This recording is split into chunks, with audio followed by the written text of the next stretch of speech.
Ngayong hapon nga, kahit maulan, kailangan kong mamili para bukas may paninda uli.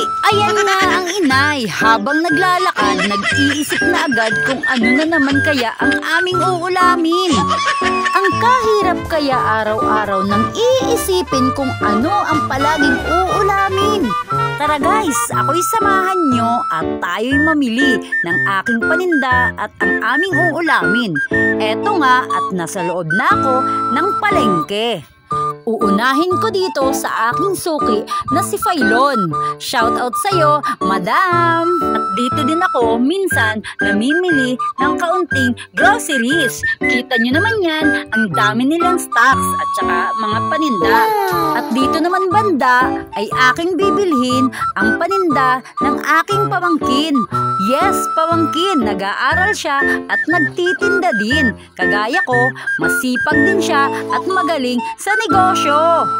Ako ang nagtatao sa kanyang paninda kasi katabi ko.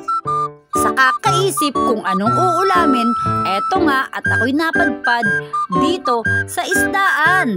O tara, mamimili tayo ng isdang ating uulamin. Ang ginagawa ko, umiikot muna ako at naghahanap ng maayos at murang isda. Ako'y naghahanap ng mura pero sulit naman dahil tayo ay nanay nagtitipid din. Dahil ito'y nasa labasan, kaya ito ang huli kong pinuntahan.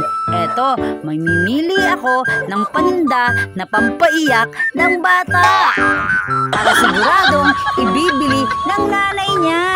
Maya-maya nga, ako'y pauwi na. Buti, nag-chat si asawa. Ayan, sabay na kaming umuwi. At ang aking pinamili, siya ang nagdala. O paano ba? Babay na, hanggang dito na lang.